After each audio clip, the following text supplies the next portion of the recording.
যখন কাফেলা মধ্যবর্তী অবস্থানে পৌঁছে গেছে, ডাকাত দলের আক্রমণের শিকার হয়েছে। সেই ডাকাত দল সবাইকে লুটে নিয়েছে। ওনার কাছে যখন এসেছিল তিনি বললেন, আমার কাছে হ্যাঁ আছে, আমার কাছে 40 আশরাফিয়া আছে, যা আমার মা আমার কাপড়ের মধ্যে সেলাই করে দিয়েছে। বললেন সবাই তো যার যার অবস্থান থেকে মিথ্যা বলে নিজের সম্পদ বাঁচানোর জন্য চেষ্টা করেছে, নিজের কিছু সম্পদকে নিজের করে রাখার জন্য চেষ্টা করেছে, তুমি কেন অকপটে সত্য কথা বললে? আর তুমি নওজোয়ান 15 বছরের বয়সী সন্তান, এই বয়সে না জানি যুবকেরা কি না কি করে বসে, তাদের যৌবনের তাড়নায় পড়ে, যৌবনের উচ্ছ্বাসে পড়ে তারা অনেক সময় গুনাহের পথে হাত বাড়ায়, পা বাড়ায়, আর তুমি দেখছি এত স্বচ্ছ হৃদয়ের মালিক, এত পবিত্র সন্তান, তুমি সত্য কথা বলছো। এর পেছনে কারণ কি? বলে, আমি আমার মায়ের সাথে ওয়াদা করে এসেছি, মায়ের প্রতিশ্রুতি আমি লঙ্ঘন করব না। তখন ওই ডাকাত দলের সর্দার সহ পুরো টিম, পুরো দলের বিবেকের মধ্যে নাড়া দিয়ে উঠল যে এই বাচ্চা মায়ের সাথে করা ওয়াদা লঙ্ঘন করছে না, আর আমরা তো মালিকের সাথে করা কত ওয়াদা নিয়মিত ভঙ্গ করে যাচ্ছি। সাথে সাথে তাদের অন্তরের দুনিয়া পরিবর্তন হয়ে গেছে।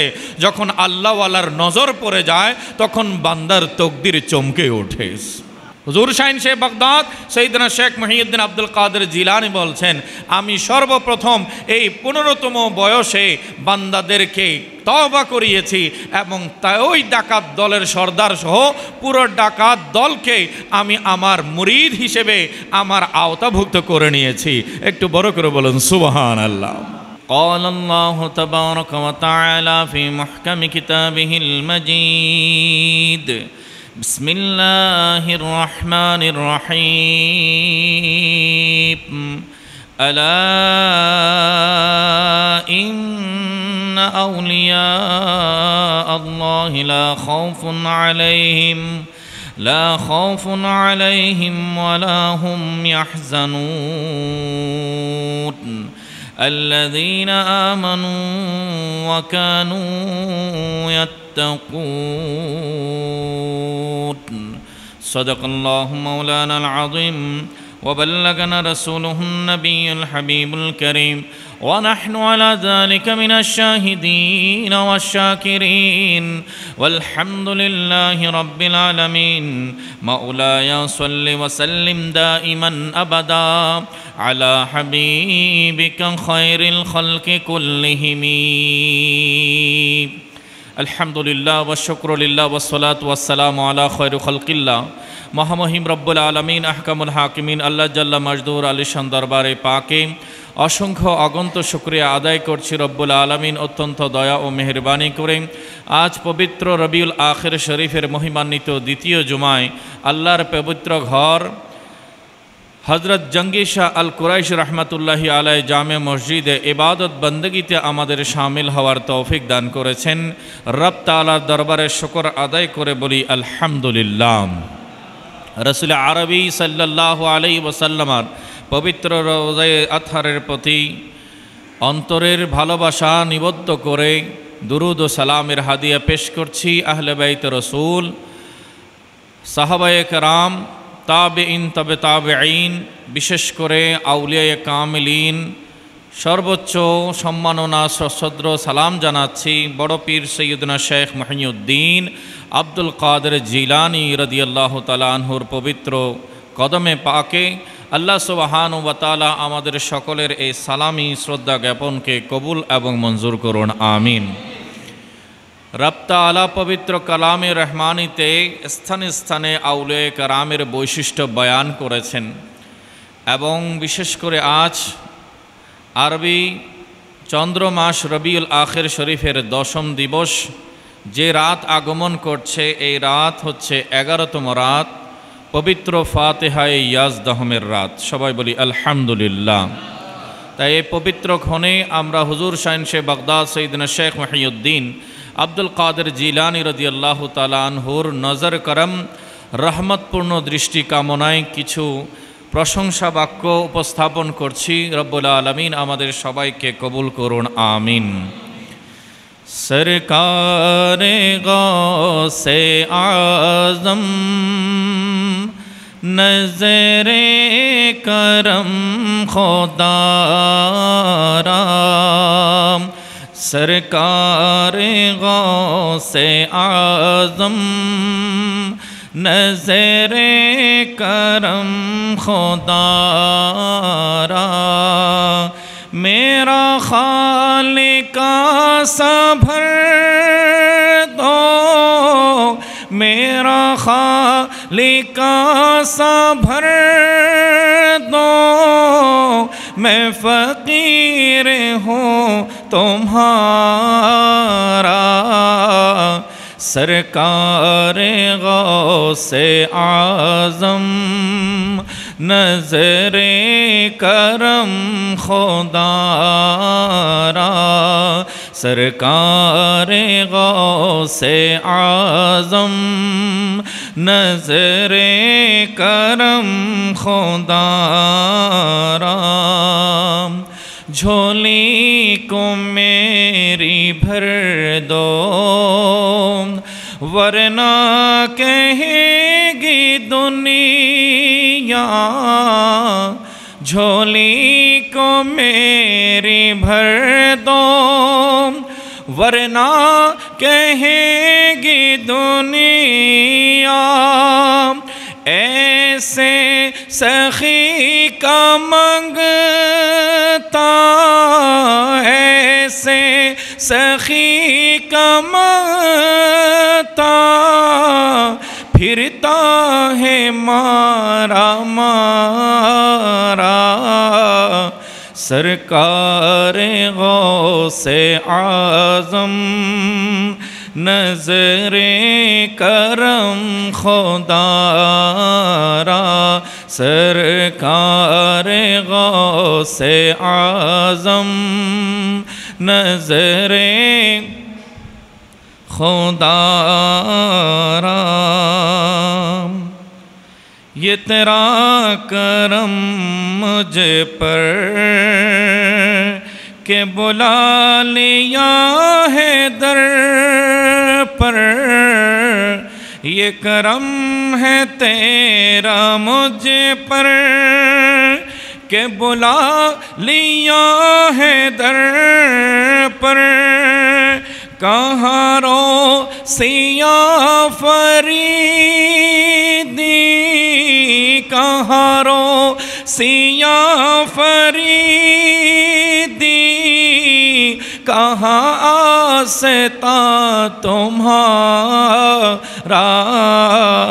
سرکار غوث اعظم نظر کرم خدا را سرکار غوث اعظم نظر کرم خدا را সবাই বলি মারহাবা আলহামদুলিল্লাহ রব্বুল আলামিন আহকামুল হাকিমিন আমল করার আমাদেরকে তৌফিক দান করছেন রব তাআলা পবিত্র কোরআনের সূরা ইউনূসের ৬২ এবং ৬৩ নম্বর আয়াতে পাকে বিশেষভাবে ওলিয়ে কামিলিন আউলিয়ে কামিলিনের মর্যাদা মর্তবা কি তা নিজেই স্পষ্ট বিশদ বর্ণনা করে দিয়েছেন একটু বড় করে বলি সুবহানাল্লাহ আল্লাহ সুবহানাহু ওয়া তাআলা ইরশাদ করছেন আলা সতর্ক হও সাবধান হয়ে যাও ইন্না আউলিয়া আল্লাহ নিশ্চয় আল্লাহর ওলিগণ লা খাউফুন আলাইহিম তাদের কোনো ভয় নেই কোনো শঙ্কা নেই ওয়ালা হুম ইয়াহজানুন তাদের কোনো দুশ্চিন্তা নেই একটু বড় করে বলি সুবহানাল্লাহ ওলি আল্লাহ আল্লাহর দোস্ত যারা হন ফ্রেন্ডস অফ আল্লাহ আল্লাহর বন্ধু যারা তাদের ব্যাপারে আল্লাহ স্পষ্ট করেছেন আলা ইন্না আউলিয়া আল্লাহ সতর্ক থাকো ওলি আল্লাহর ব্যাপারে মন্তব্য করার ক্ষেত্রে ওলি আল্লাহর ব্যাপারে মতামত দেওয়ার ক্ষেত্রে সাবধান হয়ে যাও আল্লাহ বলছেন ইন্না আউলিয়া আল্লাহ নিশ্চয় আল্লাহর ওলিগণ হচ্ছেন তারা লা খাউফুন আলাইহিম যাদের হৃদয়ে কোনো ভয় থাকে না ওয়ালা হুম ইয়াহজানুন আর তারা দুশ্চিন্তাগ্রস্তও হবেন না একটু বড় করে বলি সুবহানাল্লাহ এবং আল্লাহ সুবহানাহু ওয়া তাআলা পরের আয়াতে ইরশাদ করছেন আল্লাযীনা আমানু ওলি আল্লাহ কারা তাদের পরিচিতি জেনে নাও। আল্লাযীনা আমানু, যারা আমি এবং আমার রসুলের উপরে ঈমান এনেছে। ওয়া কানু ইয়াত্তাকুন, এবং তারা তাদের পুরো জীবনে আমার নবীর দেয়া নির্দেশনা মোতাবেক নিজের জীবন পরিচালনা করেছে। তারা নেক আমল করে করে গোটা জিন্দেগি পুরো জীবনটাকে অতিবাহিত করেছে। একটু বড় করে বলি সুবহানাল্লাহ। দেখুন পবিত্র কোরআনের সূরা ইউনুস 10ম সূরা 11তম পারায় এই আয়াতে পাক আল্লাহ সুবহানাহু ওয়া তাআলা নাজিল করেছেন, আলা ইন্না আউলিয়া আল্লাহি লা খাউফুন আলাইহিম ওয়ালা হুম ইয়াহজানুন।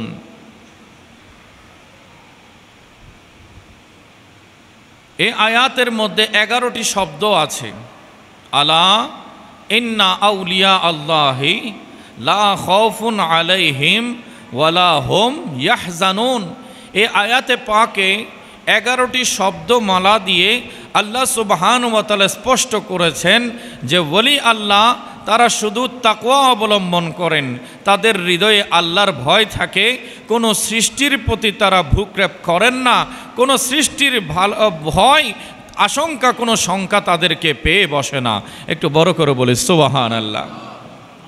আমরা যদি আউলিয়া কামিলিনের জীবন দেখি, আউলিয়া কামিলিনের জীবন ও কর্ম, তাদের জীবনের বাস্তবতাগুলো যদি আমরা একটু স্টাডি করি তাহলে আমাদের সামনে স্পষ্ট হয়ে যায় কোথায় ইরাক, কোথায় ইরান, কোথায় আরব শরীফ কোনো ধরনের যাতায়াতের ভালো কোনো ব্যবস্থা ছিল না, পথঘাট ছিল না, একেবারে গহীন অরণ্যে বন জঙ্গল পাড়ি দিয়ে তারা দিন হক ইসলামের কলেমাকে ছড়িয়ে দেওয়ার জন্য আমাদের এই বিশাল জনপদের মধ্যে তশরিফ এনেছেন। একটু বড় করে বলি সুবহানাল্লাহ। আউলিয়া কামিলিন যখন এই চট্টগ্রামের ভূমিতে ইসলাম প্রচার করেছিলেন তখনকার সময় যদি আমরা একটু বিবেচনা করি, তখন এত শহর ছিল না, এত রাস্তাঘাট ছিল না, এখানে পাহাড় পর্বতে ঘেরা ছিল, বন জঙ্গলে ঘেরা ছিল, আর বিভিন্ন হিংস্র জন্তু জানোয়ার পশু বন্য প্রাণীর আনাগোনা ছিল, যেগুলোকে দেখলে মানুষ দিনের বেলায়ও ভয়ে আতঙ্কিত হতো। আর সেগুলোর মাঝে তারা দিনও থেকেছেন, রাতও থেকেছেন, যেই সৃষ্টিকুল তাদের কোনো ক্ষতি করেনি। আল্লাহ সুবহানাহু ওয়া তাআলার মাহবুব ওয়ালি আল্লাহদেরকে তারা নিজেরাই পাহারা দিয়েছিল। আজ আমি আপনি তো নিজেকেও অনেক সময় ভয়ে আতঙ্কিত হয়ে যায়। রাতের গভীরে যখন আমরা বাসায় ফিরি, বিদ্যুতের খুঁটি থেকে যে লাইটের ব্যবস্থা করা হয়েছে সড়কগুলোকে আলোকিত করার জন্য, সে আলোকবাতির ফোকাস যখন আমাদের শরীরের উপরে পড়ে তখন অন্ধকার রাতে আমাদের শরীর থেকে ছায়া বের হয়। কি বের হয়? ছায়া বের হয়। যদি ওই পথে কেউ না থাকে মাঝে মাঝে নিজের ছায়াকেও নিজের ভয় লাগে, আতঙ্কিত হয়ে যায়। ঘরের মধ্যে চতুর্দিকে আবদ্ধ আছে, বন্ধ আছে, নিরাপত্তা আছে, সিসি ক্যামেরা আছে, কিন্তু পরিবার পরিজন যদি ঘরের ভেতরে না থাকে, কখনো যদি একা থাকতে হয়, তখন ওই রাত বিনিদ্র কেটে যায়, কোনো ঘুম চোখে আসে না। কোনো কারণে ঘুম নেমে আসলো, ছোট ছোট কীট পতঙ্গ, ইঁদুর, টিকটিকি, মাকড়সা, তেলাপোকা, এগুলোর আনাগোনায় যদি কোনো বর্তন, কোনো পাত্রের সাথে টাচ হয়, আওয়াজ তৈরি হয়, তখন আমার আপনার চোখের ঘুম ভেঙে যায়। আমরা শঙ্কিত হয়ে যাই, এ বুঝি ঘরের মধ্যে কেউ এসে প্রবেশ করলো, কারো আমি আক্রমণের শিকার হতে যাচ্ছি। তা আমাদের হৃদয়টা অল্পতেই শঙ্কিত হয়ে যায়, আতঙ্কিত হয়ে যায়। কিন্তু ওলি আল্লাহরা এত বড় হিংস্র প্রাণীর মাঝেও, এত বিশাল জগতে যেখানে থাকার কোনো জায়গা ছিল না, উপরে কোনো ছাদ ছিল না, একেবারে খোলা আকাশের নিচে তারা জীবন যাপন করেছেন। সামান্যতম ভয় তাদের হৃদয়ে আঁচড় ফেলতে পারেনি, কারণ তারা তো একমাত্র আল্লাহকে ভয় করেছেন। আর আল্লাহকে যখন রাজি করেছেন, আল্লাহ সৃষ্টিকুলের সমস্ত ভয় তাদের হৃদয় থেকে সরিয়ে দিয়েছেন। তো বলি, আল্লাহকে কিভাবে চিনব? আল্লাহ সুবহানাহু ওয়া তাআলা বলছেন, আল্লাযীনা আমানু, তারা ঈমানদার। একটু বড় করে বলে সুবহানাল্লাহ। তারা কোরআন ও সুন্নাহ মোতাবেক আল্লাহ এবং আল্লাহর রসুলের উপরে ঈমান এনেছেন। ওয়া কানু ইয়াত্তাকুন, আর তারা আমল করেছেন। শুধু কেবল আমি মুমিন দাবি করেই শেষ করেননি, বরঞ্চ পুরো জীবন দিয়ে তারা মানুষের সামনে প্রতিষ্ঠা করে দিয়েছেন যে আমরা নবী মুস্তাফার সুন্নতের পূর্ণ অনুসারী। একটু বড় করে বলে সুবহানাল্লাহ। তন্মধ্যে এক মহান আধ্যাত্মিক সাধক হচ্ছেন হযরতে শেখ মুহিউদ্দিন আব্দুল কাদের জিলানী রাহমাতুল্লাহি আলাইহি। সবাই বলি আলহামদুলিল্লাহ। 1878 খ্রিস্টাব্দ মোতাবেক 470 বা 71 হিজরিতে রমজান মাসের প্রথম দিনে সাহারির সময়ে তিনি শুভ জন্মগ্রহণ করেছেন। ওনার পিতা ছিলেন হজরতে আবু সালে মুসা জঙ্গি দোস্ত রহমতুল্লাহি আলাই, এবং ওনার মা ছিলেন উম্মুল খায়ের ফাতেমা। এই দুজন পবিত্র আত্মা সম্পর্কে আমাদের সকলেরই অবগতি আছে। যারা কখনো গুনাহ স্পর্শ করেননি, যাদের তাকওয়া এমন উঁচু পর্যায়ের ছিল যার দৃষ্টান্ত এই বিশ্বব্যাপী কোথাও খুঁজে পাওয়া যায় না। আল্লাহ সুবহানাহু ওয়া তাআলা এই পবিত্র দুই সত্তাকে যখন একত্র করেছেন, তাদের মধ্য দিয়ে সাইয়্যিদনা শেখ মুহিউদ্দিন আব্দুল কাদের জিলানীকে দুনিয়াতে আসার ব্যবস্থা করেছেন। ওনাকে নাজিবুত তারফাইন বলা হয়। একদিকে ওনার বংশধারায় নবী করিম সাল্লাল্লাহু আলাইহি ওয়াসাল্লামের প্রিয় দৌহিত্র হযরত ইমাম হাসান রাদিয়াল্লাহু তাআলা আনহু রয়েছেন। ওনার পিতা ছিলেন হযরত ইমাম হাসান রাদিয়াল্লাহু তাআলা আনহার বংশোদ্ভূত আওলাদ রসুল, আর ওনার মা উম্মুল খায়ের ফাতেমা ছিলেন হযরত ইমাম হুসাইন রাদিয়াল্লাহু তাআলা আনহুর বংশধর আওলাদ রসুল হযরত উম্মুল খায়ের ফাতেমা রাদিয়াল্লাহু তাআলা আনহা। সবাই বলি আলহামদুলিল্লাহ। যখন হুজুর শাহেনশাহ বাগদাদ সাইয়্যিদনা শেখ মুহিউদ্দিন আব্দুল কাদের জিলানী রাদিয়াল্লাহু তাআলা আনহু মায়ের গর্ভে শুভাগমন করেছেন, তখনই তার পিতাকে স্বয়ং আল্লাহর প্যারা মাহবুব সাল্লাল্লাহু আলাইহি ওয়াসাল্লাম স্বপ্নযোগে ওনার আগমনের সুসংবাদ দিয়েছিলেন এবং বলেছেন, আল্লাহর রসুল, ইয়া আবা সালেহ আতাকাল্লাহু ইবনান, হে আবু সালেহ, তোমাকে আল্লাহ একজন পবিত্র সন্তান দান করবে। ওয়া হুয়া ওয়ালিয়ুন, তিনি আল্লাহর ওয়ালি, ওয়া মাহবুবি, আমার প্রিয়তম, ওয়া মাহবুবুল্লাহি তাআলা, এবং আল্লাহর প্রিয়তম। একটু বড় করে বলে সুবহানাল্লাহ। এখনো পৃথিবীতে আসেননি, আসার আগে নবী মুস্তাফার পক্ষ থেকে ওনার পিতামাতাকে সুসংবাদ দেয়া হয়েছে। একটু বড় করে বলে সুবহানাল্লাহ। বিশ্বাস রাখবেন, আল্লাহর রসুলকে যারা দেখেছে বাস্তবে দেখেছে। নবী মুস্তাফার আকৃতি, নবী মুস্তাফাকে কেউ কখনো ছদ্মবেশ ধারণ করতে পারে না। সহিহ বুখারীতে এবং সহিহ মুসলিম সহ প্রায় হাদিসের কিতাবের মধ্যে আমার প্যারা রসুল বলেছেন, ওয়ালা ইয়াতামাসসালু বি আশ-শাইতান, শয়তান আমার রূপ ধারণ করতে পারে না। আমাকে আল্লাহ সুবহানাহু ওয়া তাআলা বেমিসাল করে, অতুলনীয় করে এই দুনিয়াতে তাশরীফ আনিয়েছেন। একটু বড় করে বলে সুবহানাল্লাহ। তা আল্লাহর রসুল বলছেন, মান রাআনি ফিল মানাম, কেউ যদি আমাকে স্বপ্নে দেখে, ফাকাদ রাআনি হাক্কা, সে অবশ্যই অবশ্যই আমাকে বাস্তবে দেখেছে। সে আমাকে বাস্তবে দেখেছে, সেখানে অস্বীকার অবজ্ঞা করার কোনো সুযোগ নাই। শেখ আবু সালেহ মুসা জঙ্গি দোস্ত রহমতুল্লাহি আলাইহি বলছেন, আল্লাহর হাবিবকে আমি স্বপ্নে দেখলাম, তিনি আমাকে ইরশাদ করলেন, হে আবু সালেহ, তোমাকে আল্লাহ পবিত্র সন্তান দান করছে, যিনি আল্লাহর ওলি হয়ে আসছেন। একটু বড় করে বলুন সুবহানাল্লাহ। আহলে সুন্নাত ওয়াল জামাতের সারা পৃথিবীর সমস্ত ওলামায়ে কেরামের আকীদা হচ্ছে সাইয়্যিদনা শেখ মুহিউদ্দিন আব্দুল কাদের জিলানী ওলি হয়েই জন্মগ্রহণ করেছেন।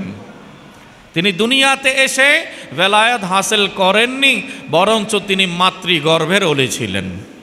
একটু বড় করে বলি সুবহানাল্লাহ। যাকে মাদার জাত ওলি বলা হয়, মাদার জাত ওলি, মাতৃগর্ভের তিনি ওলি হয়েছেন। আল্লাহ তাআলা এমন মহান শেখকে আমাদের জানার সুযোগ দিয়েছেন, আমাদের মানার সুযোগ দিয়েছেন, আমাদের অনুসরণ করার তৌফিক দিয়েছেন। সবাই আরও একবার বলি আলহামদুলিল্লাহ। এবং আল্লাহর পেয়ারা মাহবুব বলেছেন ওয়াসায়াকুনু লাহু শানুন ফিল আউলিয়া, ওলিগণের মধ্যে তার শান, তার মর্যাদা হবে সেরূপ কাশানি বাইনাল আম্বিয়া ওয়ার রসুল, যেভাবে আমি রসুল এবং নবীগণের মধ্যে আমার পজিশন তথা নবী এবং রসুলের মধ্যে আল্লাহ আমাকে শ্রেষ্ঠত্ব দান করেছেন, আর আমার এই সন্তান আব্দুল কাদেরকে আল্লাহ সুবহানাহু ওয়া তাআলা ওলিদের মধ্যে সে মাকাম, সে মর্তবা, সে সম্মানিত স্থান দান করবেন। একটু বড় করে বলি সুবহানাল্লাহ। শেখ মুহিউদ্দিন আব্দুল কাদের জিলানী রাদিয়াল্লাহু তাআলা আনহু আল্লাহ সুবহানাহু ওয়া তাআলার পক্ষ থেকে আল্লাহর হাবিবের মাধ্যমে এই সুসংবাদ পেয়েছেন।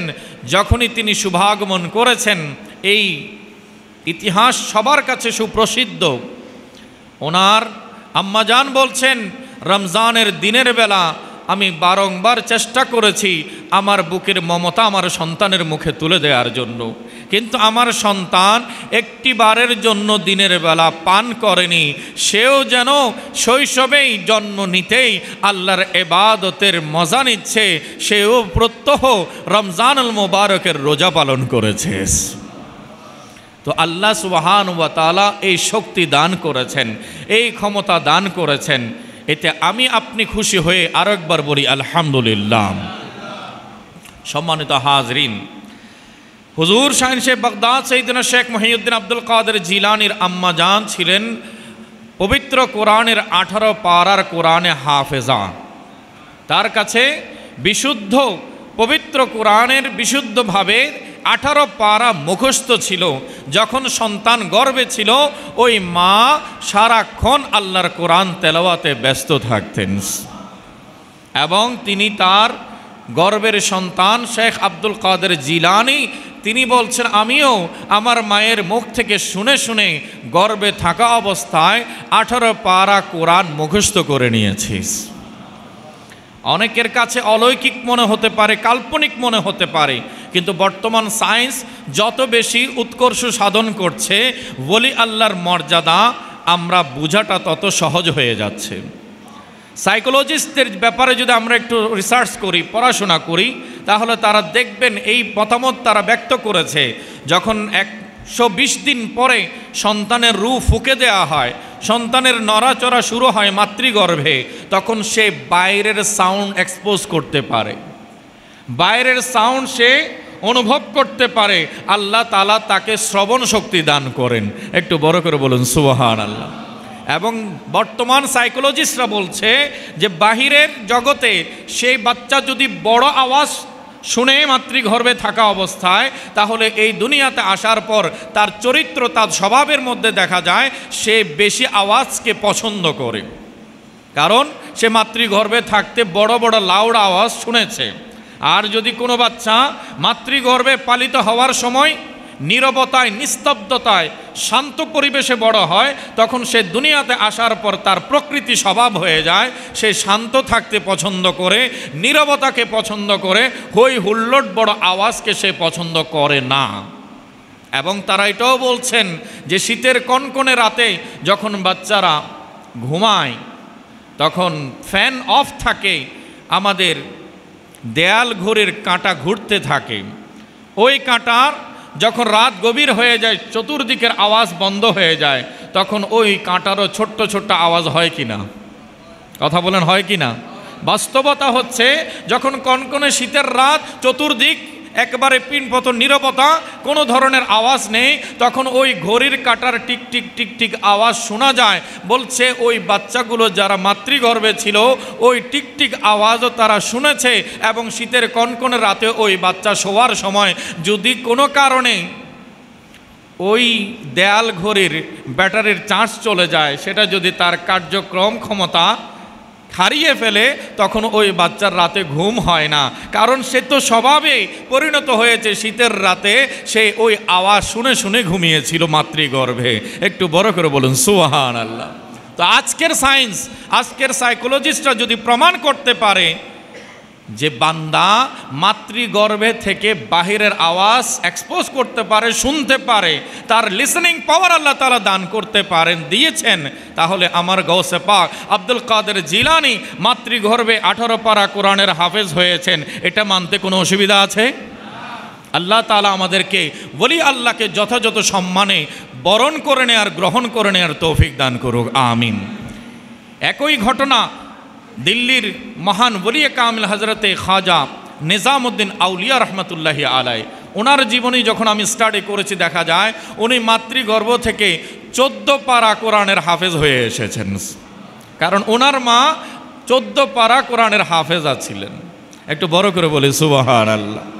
শেখ মহিউদ্দিন আব্দুল কাদের জিলানী রাদিয়াল্লাহু তাআলা আনহু যখন পাঠশালায় ওনাকে ভর্তি করানো হলো, তুমি যখন মাদ্রাসায় মক্তবে যাচ্ছেন তখন থেকেই আল্লাহর রহমতের ফেরেশতারা আওয়াজ দিতে শুরু করলেন যে তোমাদের মাঝে একজন আল্লাহর ওলি আগমন করেছে, তার জন্য তোমরা রাস্তা করে দাও। একটু বড় করে বলুন সুবহানাল্লাহ। শেখ মহিউদ্দিন আব্দুল কাদের জিলানীকে জিজ্ঞাসা করেছেন ওনার শাগরেদরা, হুজুর আপনি কখন থেকে বুঝতে পারলেন যে আপনি ওলি হয়েছেন? বলে তা আমি শৈশবেই জেনেছি, যখন আমি আমার মায়ের অনুমতি নিয়ে এজাজত নিয়ে মাদ্রাসায় ভর্তি হয়েছি। প্রথম দিনে আমি যখন প্রবেশ করছিলাম তখন অদৃশ্য আওয়াজ পুরো মাহফিলকে সাজিয়ে দিয়েছে, বারবার ধ্বনিত হচ্ছে আল্লাহর ওলি এসেছে, তার জন্য তোমরা জায়গা করে দাও। একটু বড় করে বলে সুবহানাল্লাহ। শেখ মহিউদ্দিন আব্দুল কাদের জিলানী রাদিয়াল্লাহু তাআলা আনহু নিজের পরিবারে পড়াশোনা করলেন, স্থানীয় উলামায়ে কেরামের কাছে লেখাপড়া করলেন। এরপরে উচ্চ শিক্ষার জন্য তিনি বাগদাদ শরীফে রওনা হবেন। বয়স তার 15। কত বছর? 15 বছর। নওজওয়ান, তরুণ সন্তান, একবারে যুবক। এই যৌবনের সময়ে তিনি পবিত্র এলম হাসিল করার জন্য বাগদাদ শরীফের উদ্দেশ্যে রওনা হচ্ছেন। আর মা থেকে এজাজত নিলেন, মা তাকে এজাজত দিলেন, কাফিলার সাথে মিলিত করে দিলেন, এবং যাওয়ার বেলায় সন্তানের আস্তিনের মধ্যে 40 আশরাফিয়া স্বর্ণ মুদ্রা তিনি সেলাই করে দিয়েছিলেন। একটু বড় করে বলি সুবহানাল্লাহ। যাওয়ার সময় নসিহত করেছেন, আমার সন্তান যাবে তুমি আল্লাহর পথে, আল্লাহ যদি হায়াত রাখে পুনর্বার তোমার সাথে আমার মিলিত হব, দেখা হবে। যদি দেখা নাও হয় মায়ের এই কথা সবসময় মনে রাখবে, স্মরণে রাখবে, জীবনে যে কোনো পরিস্থিতি আসুক না কেন সত্যের আঁচল ছাড়বে না। তুমি সদা সত্য কথা বলবে, সর্বদা সত্যের সাথে থাকবে, আল্লাহ তোমাকে কামিয়াবি দান করবে। ওই মায়ের নসিহত হযরতে সাইয়েদনা শেখ মহিউদ্দিন আব্দুল কাদের জিলানী রাদিয়াল্লাহু তাআলা আনহু অক্ষর অক্ষরে পালন করেছেন।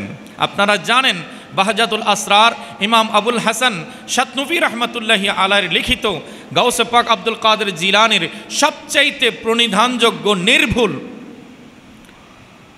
নিশ্চিত জীবনী গ্রন্থ, সেটার নাম হচ্ছে বাহজাতুল আসরার। এই গ্রন্থ নিয়ে সমস্ত উলামায়ে কেরাম প্রশংসা করেছেন যে মাত্র 3 জনের ব্যবধানে গাউসে পাকের জীবনী সেখানে সংকলন করা হয়েছে। একটু বড় করে বলুন সুবহানাল্লাহ। সেখানে উল্লেখ আছে তিনি যখন ওই কাফেলার সাথে মিলিত হলেন, আপনারা এই ঘটনা বারবার শুনেছেন, যখন কাফেলা মধ্যবর্তী অবস্থানে পৌঁছে গেছে, ডাকাত দলের আক্রমণের শিকার হয়েছে। সেই ডাকাত দল সবাইকে লুটে নিয়েছে।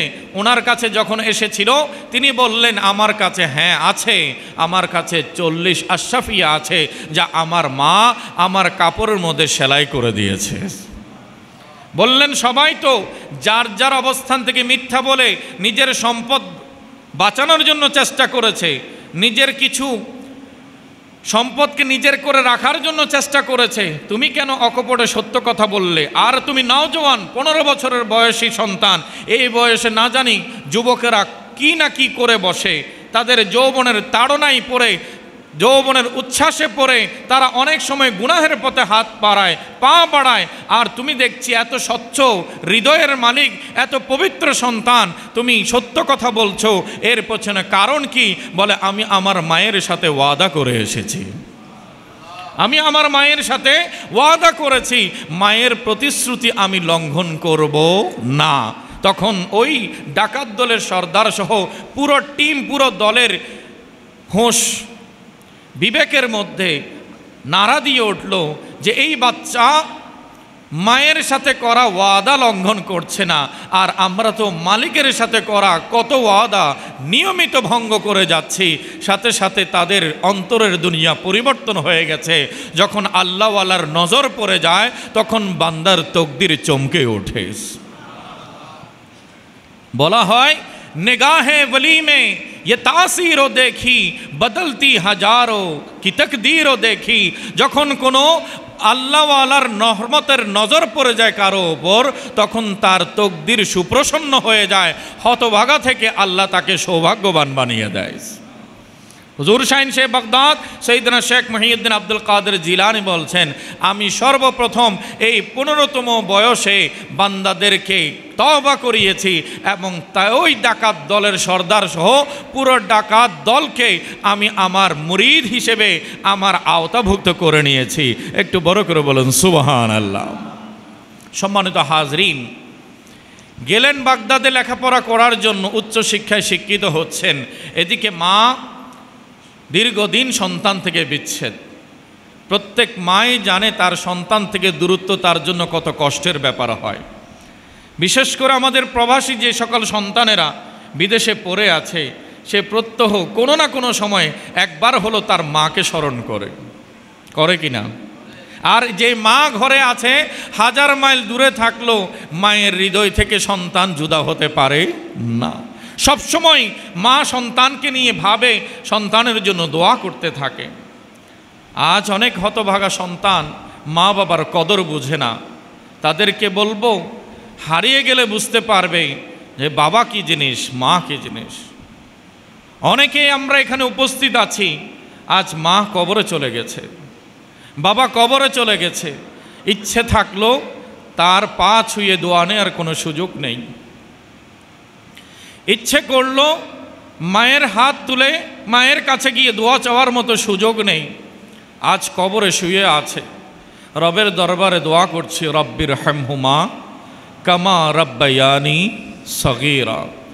এর বাহিরে তার জন্য, তার উপকার করার জন্য, তার সেবা করার জন্য যাওয়ার কোনো সুযোগ আমাদের হাতে নাই। এই সন্তান যখন পড়াশোনা করার জন্য বাগদাদে চলে গেছেন, সৈয়দনা শেখ মহিউদ্দিন আব্দুল কাদের জিলানীর মার অন্তর ছটফট করছে। শুনতে পেলেন যে বাগদাদের উদ্দেশ্যে এক কাফেলা রওনা হচ্ছে। সেখান থেকে একজন বুজুর্গ ব্যবসায়ীকে তিনি নির্বাচন করলেন। গিলান নগরীর ওই সম্ভ্রান্ত পরিবারের রমণী উম্মুল খায়র ফাতেমা, তিনি তার কাছে সংবাদ পৌঁছালেন যে আসুন আপনার সাথে আমার একটু কথা আছে। পর্দার আড়াল থেকে জানালেন, আমার সন্তান বাগদাদের নিজামিয়া মাদ্রাসায় পড়ছে, আপনি গিয়ে আমার সন্তানকে একটু আমার দোয়া দেবেন, আমার আদর দেবেন, আর আমার পক্ষ থেকে এই কিছু আশরাফিয়া আমার সন্তানকে দেবেন। যেই সন্তান যদি এই আশরাফিয়াগুলো, এই অর্থগুলো পায়, তাহলে তার বড় উপকার হবে। আমার সন্তানের জন্য আমার পক্ষ থেকে এই তোহফাগুলো আপনি পৌঁছিয়ে দেবেন। একটু বড় করে বলুন সুবহানাল্লাহ। হুজুর শাহিন শেখ বাগদাদ সৈয়দনা শেখ মহিউদ্দিন আব্দুল কাদের জিলানী বাগদাদের নিজামিয়া মাদ্রাসায় পড়াশোনা করছেন। ওই কাফেলা বাগদাদে পৌঁছলো। ওই ব্যবসায়ীও সে বাগদাদের মধ্যে ব্যবসা বাণিজ্যের মধ্যে রত আছে, কিন্তু দেখা যায় তার ভাগ্য বিপরীত হয়ে যায়, তার ব্যবসায় লোকসান হয়ে যায়। সে তার ওই ব্যবসায় কোনো মুনাফা অর্জন করতে পারেনি। পরিশেষ এমন অবস্থা হয়েছে যে বাড়ি ফেরত আসবে সেই টাকাও তার কাছে নাই। ক্ষুধা লেগেছে, আহার করবে এমন কোনো অর্থ তার কাছে নাই। এখন সে বাগদাদের শাহী জামে মসজিদে জোহরের ওয়াক্তে নামাজ পড়তে আসলো। আর আসার সময় পেটে যখন অধিক ক্ষুধা লেগে গেছে, তখন ওই সৈয়দনা শেখ আব্দুল কাদের জিলানির জন্য যে আমানত ওনার মা দিয়েছিলেন, আমার সন্তানের সাথে একটু দেখা করে আমার টাকাগুলো, আমার তোহফাগুলো পৌঁছে দেবে, নিরুপায় হয়ে, এত বেশি তীব্র ক্ষুধা লেগেছে, নিরুপায় হয়ে ওই ব্যবসায়ী ওই টাকা থেকে ভেঙে কিছু খাবার গ্রহণ করেছে, খাবার ক্রয় করে নিয়েছে, কিন্তু খাচ্ছে না, ওগুলো নিয়ে মসজিদে প্রবেশ করেছে। মুসাফির কোথায় বসবে? মসজিদে জোহরের ওয়াক্তে নামাজে শামিল হয়েছে। দেখা যায় ওই একই নামাজের ওয়াক্তে সাইয়েদনা শেখ আব্দুল কাদের জিলানিও মুসল্লিদের কাতারের মধ্যে শরীক ছিলেন। একটু বড় করে বলুন সুবহানাল্লাহ। শেখ আব্দুল কাদের জিলানি নামাজের পরে এক পাশে আল্লাহর জিকিরের মধ্যে রত আছেন, জিকির করছেন, তাসবিহ পড়ছেন, আর এদিকে ওই মুসাফির ব্যবসায়ী তিনি এক কোনায় গিয়ে তার খাবারের যে ক্রয় করে এনেছিলেন, গরম গরম কাবাব তিনি ক্রয় করেছিলেন, সে কাবাবগুলো খুলে পশরা বিছিয়ে তিনি তার দস্তরখান নিয়ে বসলেন। দূর থেকে দেখা যায় শেখ আব্দুল কাদের জিলানি একাই আলাদাভাবে বসে তিনি জিকির আজকার করছেন।